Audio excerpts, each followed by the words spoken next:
My name's Dave DeBow, founder of MoneyPartnerFormula.com, and this show is built for everyday real estate investors who are actively doing deals and looking to scale using other people's money. So if you're an active real estate investor and you want to get featured on this show to talk about your own real estate and capital raising experiences, then just go to daveinterviewsyou.com. Now let's get rolling with this episode, and remember to subscribe for daily interview content. Hey gang, welcome back. Today our special guest is a very experienced real estate entrepreneur and syndicator. Beth Bungay is zooming in from San Diego, California. And what I love about Beth is her branding, her marketing, her whole, take on things, because her company is called Cash Cow Investments.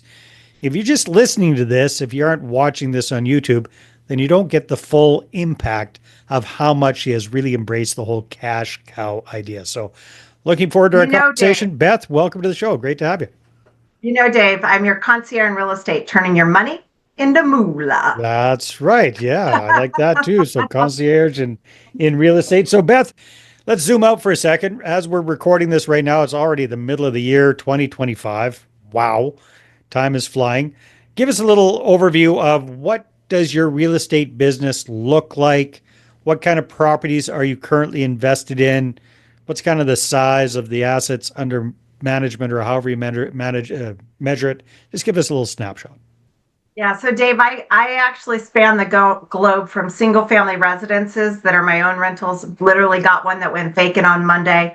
Have the gardeners out there today, the window washers, the maid doing a turn, right? But I also span all the way to a 233 unit that's in Las Vegas. That actually is a project that is investing with impact for all of my investors. So it's one that we're giving back to community. It's one that we're giving back to the tenant base, and actually working with people who are getting out of incarceration. People who are, they need a little support, not a hand out, but a hand up, so that they can really start to become part of society again. As they say, what stays in Vegas stays in Vegas. Well, unfortunately, if you go to Vegas and you get in trouble there, a lot of times your family's not there. So even though you might have been good and did your time, in order to come out, you have to have an address. So I work with a beautiful team on that project. It's called the Three Keys Communities. And we really came into that community and made a huge impact. That project went live about 2 years ago, and was a very, very large project, and I feel very blessed to be a part of that team on that one. Also have a project down in San Angelo, Texas. It's been a heavy lift. Had a terrible operator that didn't take care of the tenants, didn't take care of the toilets, didn't take care of the property. So about a year later now, we're coming where our occupancy is creating cash flow, because that's what we like at Cash Cows. And, again, giving those great returns to the investor, because we're willing to do something different in a time that required it to actually reap rewards and returns in the last few years. Okay, so what does your buy box kind of look like, Beth? And how are you involved in the projects? You're in San Diego. You got projects in Las Vegas. You've got other projects. I believe you said Texas. So what is your role in the GP team? So I sign on notes. I also capital raise, work with investor relations, and then problem solve. I think anybody who's on a general partner team, you got to be able to roll up your sleeves and do whatever you have to do. Just came back actually from our Texas asset, because we did have to change property managers, right? So you do have to go out there, and things you can see on a computer, you can't see without actually going. So like something as simple as a building light in the back of the building complex that flickers on and off at night in the back corner that looks like a police car, it's probably not a very positive thing, but I can't see that from a Zoom. So yeah, I hop on planes. I always am part of the due diligence team, because I got a background in appraisals. I've looked at probably physically 14,000 or more properties. So I really feel like as a team, we all contribute those skills that we've spent a lifetime building. So I've been very blessed to work with really strong operators and continue to be one that hopefully is making a positive impact in community for tenants, for investors, because happy tenants mean happy investors.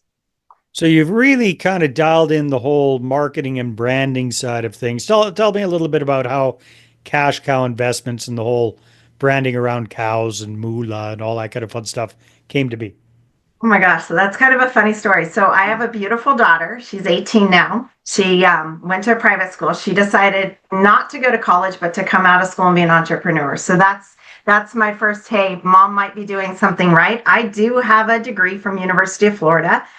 But so I would tell her my company names, and then I'd circle back in about 6 months or 6 hours, and I'd be like, hey, do you remember the name? And she's like, no. So one morning I was actually going to watch my mom who had dementia, and I was walking out, and my sweetheart had given me what's called a butter bell. Now, nothing in my house has cow print then. It does now because I've gotten lots of beautiful gifts from people. But I was like, oh, cash cow, cash cow. Cash cow investments. I like that. It's a little catchy. I could have some fun with it. And at the end of the day, let's have some fun. There's a lot of people that have stats, and trust me, I understand the numbers having opened and ran my own hedge fund. I get numbers, I get returns, but I decided to just have a little fun where there's no bullshit here. It's cows, right? So it's a Exactly. little cheesy, but if you get to know me, you understand that I do believe in life. We come to life and we need to have a little cheese in it and just have some fun. Have some fun. So I get to have some fun with the puns, and sometimes I go overboard, but at the end of the day, my heart is in this for everybody, and I Well, know and we then all it's memorable, right? I mean, at the end of the day, when you're in a room full of other syndicators and capital raisers and stuff like that, who are people going to remember, right? They're going to remember the people with the interesting story and the branding. Let's divert back to that original fascinating deal that you were telling me about in Las Vegas. So maybe unwrap that a little bit more, Beth, because that sounds like a really, really, a lot of people talk about impact investing, but that sounds like it truly is an impact investment. Did it start out that way, or is this something you transformed the property into? So, I would love to say I took full credit for this, but I can absolutely not. A great friend of mine, Nicole Capra, is the one who used to work for Hope for Prisoners. And she had been going to like the meetings and stuff that brings these types of programs and stuff to life for them. And she's like, the one element missing is housing.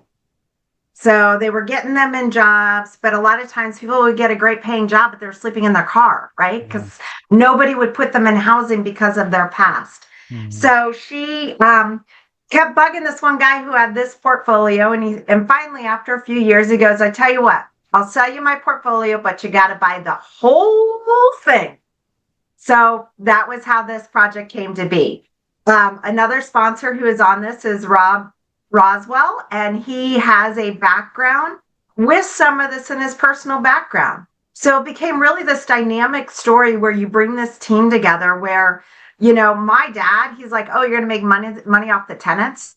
I promise you, my dad has not come to a syndication presentation other than my Vegas project. And that was the project that made him smile, that his daughter's making impact. Not Yeah, just, I want to understand how it works. okay, so we have 233 233 doors. It's called a scattered portfolio. So Okay. part of it is behind, if you're familiar with the Las Vegas Strip, we're about a block off the Las Vegas Strip behind Stratosphere, which is called Naked City. Okay. And in that area, we took control. We own almost an entire city block right behind the Stratosphere. We put in a police lounge. We put in surveillance cameras because that is where our people, once they've gone through transitional living and they've gotten out of jail, we'll actually allow them to rent from us in that area. Once we went into there, we actually reduced the crime rate by about 80% in that little pocket of Las Vegas. So you can imagine how happy the city is with us as owners in that area. And if you're How many units are in that little area? that area has about 111 of the units. Got it. Okay. Then we've got a standalone 20 unit that we've turned into a transitional living house, sober living. Some of you might know it by that name. So we're renting it by the bed. So we've taken what would typically be maybe $20,000 in rent. Now we're getting almost 4 times that, about $80,000 of rent. We're allowing people to come out into a physical address. We're also getting grant money because they need landlords like us who are willing to run these programs. So they redid the whole exterior of the building for us, put in AstroTurf, helped to furnish these units for the tenants. So all of this is all working in harmony with many of those resources that are out there. If you're willing to do, it is a little bit more work. I'm not going to say it doesn't come easy. You need a good team. So Nicole, with her background, is really that person who spearheads and supports our team. And I've been fortunate not just to work with her, but a gentleman named Guy in the Texas market, where we're also now starting to bring different programs like that to some of the assets we're currently looking at. And then what about the rest of the properties in the portfolio? What are those ones for? Okay, so we actually have rented out two properties. One's a 9-unit, I believe, and the other one I think is an 11-unit. I might be mistaken by the count on a little bit. But those one we actually rented directly back to the city that needed rooms for where they could get someone out of a harmful situation and housed immediately. So think of maybe a woman who's in a domestic violence situation, an elderly person who has nowhere to live, who's homeless. So those are rented in what's called almost like a triple net lease, but it's a double net lease. So they give us 100% of the rent for 100% of the units, and they're in charge of all the repairs, maintenance, utilities, etc. Now, what we do is we do keep security and cameras on those units because of obviously where they're located, and some of the parts of Vegas aren't A, they're more like the B or C class. And, homelessness is across America. So because a lot of those units sit vacant, we do have a police camera that goes over those units that we do keep on site, just so we can keep an eye on the asset. And then another thing that we have is we have another 9-unit that's a transitional living, again, taking income from $9,000 up to almost $26,000 because we're able to do by the bed rents. But again, and is it typically the state or the county that's paying for this, or is it depends on the situation that the person's in? Yeah, so and each, like, if they transition out of the transitional living and they come in over behind Stratosphere, I'm trying to give you a visual so you see them moving.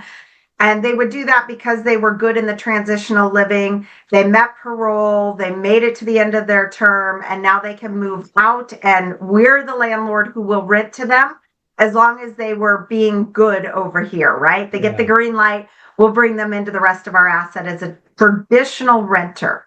But when they're in the transitional living, typically that is funded through what's called Clark County Housing. And there's also a program called Rapid Rehousing. So there's a lot of money in the community that's already been dog-eared for reducing homelessness and also getting people out of prison and into an area where they can start life. And people are like, well, do you think they're going to continue to have the program? Let me ask you, do you think it's cheaper to keep somebody in jail or to pay their rent outside of jail? Definitely to pay the rent. So, but there must be a lot of, you talked about having cameras and whatnot, but there must be some of those facilities you need to have people on staff in the actual facilities. Is that you guys, or is that some other agency doing that? That's an excellent question. So we do have an on-site house manager at our transitional living, but in terms of the social services and their counselors and stuff, we provide the office for them to work with them on site, but those aren't services that we're directly providing. So the state is providing those services that they need, working with them to make sure they're getting employed. Their parole officers are working with them to make sure that they're doing what they're supposed to do to stay out, still staying on that right and narrow track. But we do have a house manager, it just is good sense. I would imagine this is a very interesting model, Beth, and I would imagine there's huge demand everywhere for this kind of housing because if my stats aren't mistaken, I mean the incarcerated population in the United States is mind-boggling, considering it's the land of the free. There's a lot of people that are in jail or We're have not been in Dubai, jail. are we? Yeah. So yeah, the demand must be astronomical for this kind of housing. There's it for the Clark County Rapid Rehousing. There's about 5,000 people. Now that encompasses people aging out of uh, foster care. Okay, so we have programs for that for them to come out and rent from us and allow them to start a rental history as well. Then we've got a 500 person plus waiting list on that. They've done their time, or they've at least gotten time knocked off their sentence. But if they don't have a physical address, they cannot come out of jail, even if they've been good, until the end of their entire incarceration period.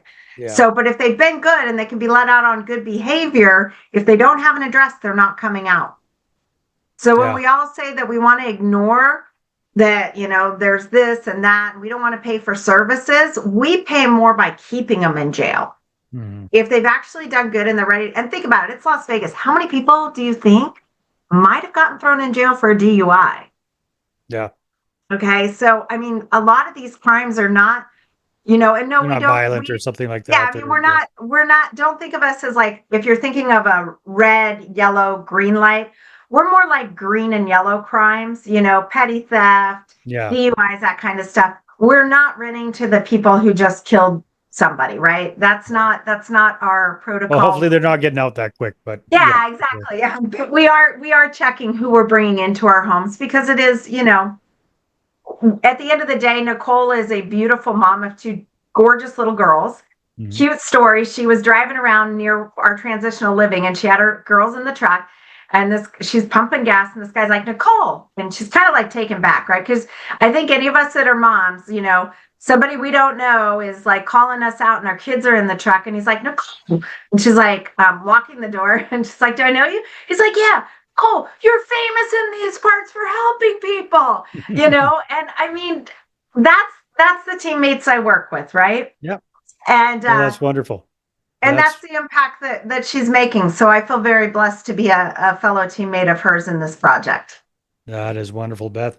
Well, I'm sure there's going to be some people listening or watching this who would like to find out more about this kind of impact investing and how they can, do well and do good at the same time financially. So how can people reach out to you and find out more?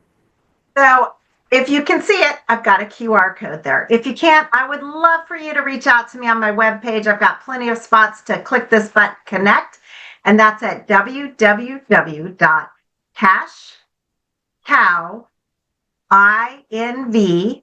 So we're going to abbreviate that, INV as in investments.com. So I would love to connect with anybody who's new in the industry, people looking to invest and deploy some moolah. Let's all make a difference and make impact. Awesome. Thanks for being on the show, Beth. Thank you so much, Dave. I appreciate your time. Thank you. All right, everybody. Thanks for tuning in. We'll see you on the next one.